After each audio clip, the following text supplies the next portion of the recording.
اور رضا کیا ہے پروگرام کے اس مرحلے میں؟ جب ہمارے سیگمنٹ ہے میرا خود سامان، تو چلیں بڑھتے ہیں جادوئی صندوق کی طرف۔ اچھا بھی ہمیں ذرا جادوئی صندوق کی طرف بڑھنا ہے، مگر میں اس سے پہلے جاننا چاہ رہا تھا کہ آپ نے اب نارمل سائیکالوجی پہ پی ایچ ڈی کی ہے نا؟ جی۔ واٹ از دس، یعنی کہ اب نارمل سائیکالوجی کیا ہے؟ اب نارمل سائیکالوجی ہمارے وہ بیہیویئرز ہیں جو نارمل لوگوں میں نہیں پائے جاتے۔ اب نارمل جو ہے وہ پریزنٹیشن ہوتی ہے جن کی لائک گیس لائٹ پرسنالٹیز ہیں، جس کا پاکستان میں ہر دوسرا تیسرا بندہ جو ہے وہ اس چیز کا شکار ہے کہ اپنی بات کو انڈوز کرتا ہے دوسرے بندے پر۔ اب یہ گیس لائٹنگ تو بہت ہی ہر شعبے میں، ہر جگہ، آفس میں، گھروں میں، ہر جگہ، لیکن پاکستان میں اویئرنیس نہیں ہے۔ اب نارمل سائیکالوجی میں بہت کم لوگ ہیں جن کی ایکسپرٹیز ہیں۔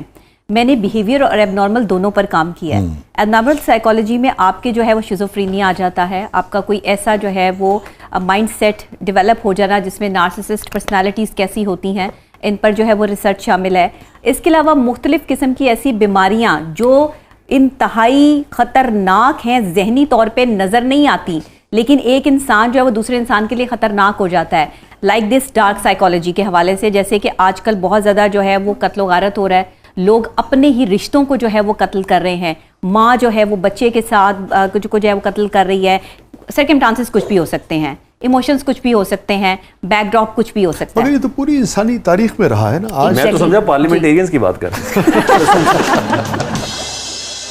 نہیں یار، پارلیمنٹیرینز کو ایک کریڈٹ دو دینا، یہ بات کرتے رہتے ہیں، برا بھلا کہتے رہتے ہیں، مگر بہرحال کوشش ہی ہوتی ہے کہ تشدد سے اپنی مرضی مسلط گیس لائٹنگ اور وہ جو ہے اگریسو بیہیویئرز ہیں۔ یہ بتائیے، جیسے اگر یہ اس میں اتنے سبجیکٹس ہیں اور اتنی تہیں ہیں اور اتنے پہلو ہیں انسانی نفسیات کے کہ ہر ایک کو لے کر، ہر رویے کو لے کر، چاہے وہ نارمل ہو چاہے اب نارمل ہو، اس کے اوپر الگ سے ایک پروگرام کرنا چاہیے۔ لیکن اگر ہم نارسسزم کو لے لیں، اگر جو نارسسزم ہوتا ہے یا نارسسسٹ ہوتے ہیں، وہ تو ہر وہ شخص جو یہ سمجھتا ہے کہ میرا کام اچھا ہے یا میں اہم ہوں تو کسی جگہ ہوں نا، تو یہ بیہیویئر کہیں نہ کہیں تو ہر شخص میں پایا جاتا ہے۔ وہ بیماری کیسے ہوگی؟ خود پسندی ہے نا، آپ اپنے آپ کو پسند کرنا شروع کرتے ہیں اور لیول کراس کر جاتے ہیں، ایک لیول تک آپ اپنے آپ کو پسند کرتے ہیں اور اس شخصیت کا جو ہے وہ احاطہ آپ کرتے ہیں کہ ٹھیک ہے میں اچھا ہوں یا میرے اندر یہ کوالٹیز ہیں، لیکن میں ہی اچھا ہوں اور کوئی اچھا نہیں ہے اور میرے ساتھ چلنے والا بالکل بھی اچھا نہیں ہے، ساری غلطیاں اسی کے اندر ہیں۔ یہ غلط ہے، یہ ایک نارسسسٹ کی بڑی جو ہے وہ بات ہوتی ہے، وہ مانتا ہی نہیں کہ میں غلط ہوں، ساری غلطیاں بھی خود کر رہا ہوگا، بلیم گیم بھی خود ڈال رہا ہوگا، دوسرے کو جو ہے وہ غلط ثابت بھی کر رہا ہوگا اور کہے گا کہ میں تو بالکل ٹھیک ہوں، تم نے ہی کیا ہے جو کیا ہے۔ جب انسان کو پتہ لگ جائے کہ اس کے بیہیویئر میں اس قسم کی چیزیں جو ہیں وہ آتی ہیں، خود بھی جج کر لیتا ہے نا بات کو آدمی، تو کیا اپنا بھی خود علاج کر سکتا ہے یا کسی نفسیات دان کے پاس جائے بغیر، کسی کی ہیلپ لیے بغیر وہ ٹھیک نہیں ہو سکتا؟ دیکھیں، دنیا میں وہی لوگ ٹھیک ہو سکتے ہیں جو خود سے یہ کوشش کرتے ہیں کہ ہم ٹھیک ہونا چاہتے ہیں۔ کوئی بھی ڈاکٹر آپ کو تب تک ٹھیک نہیں کر سکتا جب تک آپ خود یہ قبول نہ کر لیں کہ آپ نے ٹھیک ہونا ہے۔ آپ کی بیماری کتنی ہی کرٹک کیوں نہیں ہے یا آپ کی بیماری کا جو ہے وہ لیول کتنا ہی انکریز کیوں نہیں ہو گیا، اس کو ڈیکریز آپ کی ول پاور کرے گی، آپ کی ایموشنز کریں گی اور آپ کا اپنے آپ کو ایکسیپٹ کرنا کرے گا۔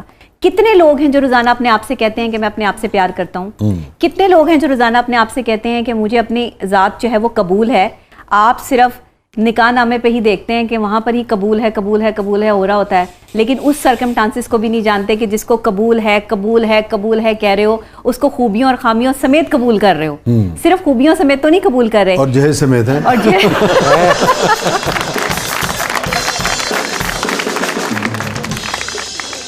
بہت ضروری ہے یہ سمیت قبول کر رہے ہو اور اس میں بھی اپنی پسند بھی ایڈ کر رہے ہو کہ جو انورٹر ہونا چاہیے اور گاڑی ایسی ہونی چاہیے۔ میں اس پہ ایک چیز کرنا چاہتا ہوں، لائٹر نوٹ لیکن بڑا سیریس بات ہے۔ اچھا، ہم شروع سے ہی بچپن سے ہی ہم ابا کے ساتھ اخبار پڑھتے تھے، یہ واحد ایک دو پریکٹس ہے جو ہمارے گھر میں پچھلے بڑی دہائیوں سے 70-75 سال سے ہو رہی ہیں۔ تو ہم وہ پھول اور کلیاں نوائے وقت پہ پڑھنے والے، اور ایک ڈان آتا تھا اور ایک نیشن آتا تھا، یہ 3 کی کاپی آتی تھی، تو ہم دیکھتے تھے نا، تو اس طرح کی خبریں آ جانا کہ خاتون پہ کوئی ظلم ہو گیا، اور تو امی اور ابا بات کر رہے تھے، ہم پڑھنے والوں میں سے تھے، ہمیں تو اتنا بولنے کی اجازت ہی نہیں ہوتی تھی، تو ہم وہ اپنے پھول اور کلیاں پڑھ رہے ہوتے تھے ابا کے پاس، ابا نے اینک پہنی ہوئی ہے، تو اما ابا بات کر رہے تھے، ہمارے ابا کہتے تھے بہت ظالم لوگ ہیں، بہت ظالم لوگ ہیں، اس طرح نہیں ہونا چاہیے۔ تو جب میں بڑا ہو گیا تو مجھے پتہ چلا نہیں، وہ ظالم تو ہیں اپنی جگہ پہ، لیکن جو مظلوم بنی ہوئی ہیں یا خاتون ہیں وہ بھی کوئی اتنی کم نہیں ہے. لو جی یہ کی جا ڈاکٹر صاحبہ جواب دو. ایکچولی میں اس کی وجہ بتا رہا ہوں، میں اس کی بتا رہا ہوں. دیکھیں وہ تو ایک بڑی ہی جسے کہتے ہیں پستی کی طرف یا درندگی کی طرف یا کمینگی کی طرف وہ صاحب چلے گئے. لیکن مجھے اتنا، جب میں شادی شدہ ہوا، پلیز کائنڈلی وہ بھی سن رہی ہو کہ میری ایکسپیرینس نہیں ہے، لیکن میں آپ کو یہ بتانا چاہ رہا ہوں کہ پھر جب میں پریکٹیکل لائف میں آیا، ابھی آپ بتا دیں یہ آپ کا تجربہ ہے، مشاہدہ ہے؟ ٹرسٹ بھی نہیں ہے میری والی، بہت اچھی، قسم سے بہت اچھی، ٹرسٹ بھی بہت. مگر آپ کا خیال ہے کہ دوسروں کی اچھی نہیں ہے؟ نہیں میں ایک چیز بتا رہا ہوں کہ میں نے کیا بتا رہے ہیں آپ؟ میں یہ تو جاننا چاہ رہا ہوں کہ آپ کیا بتا رہے ہیں. میری آبزرویشن کیا سمجھ میں، مجھے آبزرویشن کیا سمجھ میں آئی، میری آبزرویشن یہ تھی کہ اس کو اس نہج تک نہیں آنا چاہیے، مرد کو اس نہج تک نہیں آنا چاہیے. یہ سب طے بات ہے، جس فارم پہ وہ ساری اخبار کی خبریں اور یہ سب بنتی ہیں، مطلب کسی بھی نوعیت کا عورت پہ، لائف پارٹنر پہ زیادتی یا ظلم. اب مجھے پتا چلا کہ نہیں، جب میں خود پریکٹیکل اس معاملے کے اندر آیا اور میں نے جرنلزم بھی کیا، لوگوں کی سٹوریز بھی سنی اور یہ سب پتہ بھی چلا، اور پھر واقعات کے طرح آگے پرسوں بھی کرتا رہا، اس کو اس نہج میں پہنچانے کے لیے نا اس کی زبان کا بڑا کردار ہے. اچھا آپ سمجھتے ہیں بولنا نہیں چاہیے عورت؟ نو سر، اس کا استعمال نسوانیت میں وہی تو ہے نا. اچھا اس کا جو استعمال ہے نا، اگر وہ اس کو مزید کسی اچھے پیرائے کے ساتھ کر دے، مزید پیرائے کے ساتھ کر دے، تو شاید اس کی جنونیت میں تھوڑی کمی آ جائے. کیونکہ یعنی کہ وہ یہ کہتے کہ آج آپ کی خیر نہیں.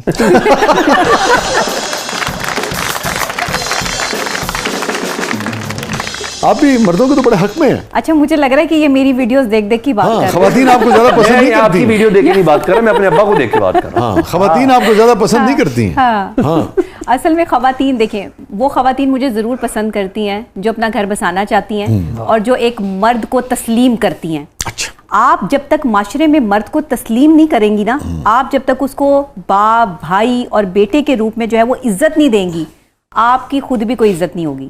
عورت زبان چلاتی ہے تو مار کھاتی ہے، مرد کو ایسے غصہ نہیں آ سکتا. آپ یہ کہنا چاہ رہی ہیں کہ اگر عورت زبان چلائے تو مرد کو اسے مارنے کا حق ہے؟ نہیں ہے، بالکل نہیں ہے. آپ ایک عورت پر ہاتھ نہیں اٹھا سکتے، لیکن آپ کسی کو اس نہج پہ پہنچا دیں کہ وہ آپ پر جو ہے وہ شاؤٹ کرے. میں اس حق میں تو بالکل بھی نہیں کہ ہاتھ اٹھایا جائے، کہ ہاتھ بہت میٹر کرتی ہے. صحیح بات. عورت کا کردار اپنے اس دل پہ ہاتھ رکھ کے بولے نا، سارے سوال ہم سے ہی کر رہے ہیں. سب کچھ ہم ہی سے پوچھنا ہے آپ نے. میں سمجھتا ہوں کہ جہاں آپ کو لگے جی کہ آپ برداشت نہیں کر سکتے تو وہاں ہاتھ چلانے کے بجائے آپ کو اس رشتے سے واک آؤٹ کر جائے. جی بالکل انتہا یہ ہے. بالکل آپ سمجھانے کی کوشش کریں، نہیں ہوتا تو واک آؤٹ کر جائیں.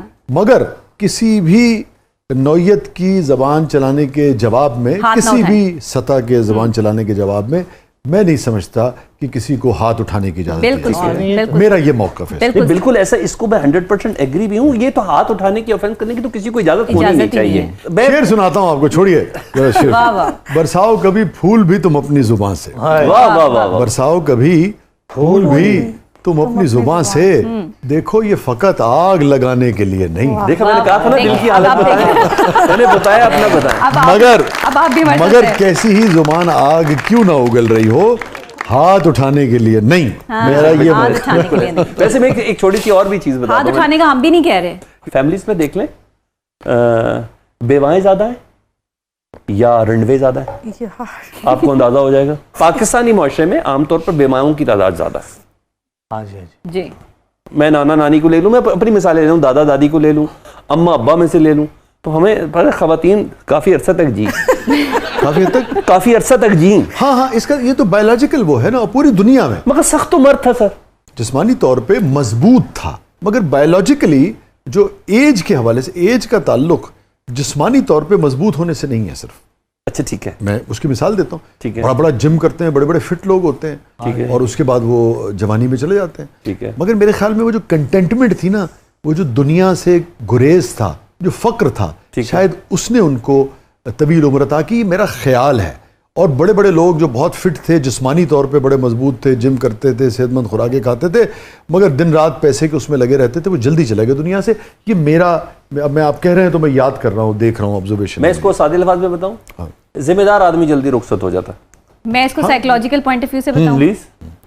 مرد جلدی دنیا سے اس لیے رخصت ہو جاتا ہے کہ آپ اسے خوبصورت عورتوں سے بات کرنے کی اجازت نہیں دیتی. بہت اچھے. اچھا اتنا قرآن و حدیث کا ذکر آیا, ہاں دوسری کا بھی حکم ہے نا کر لیا جائے. ناظرین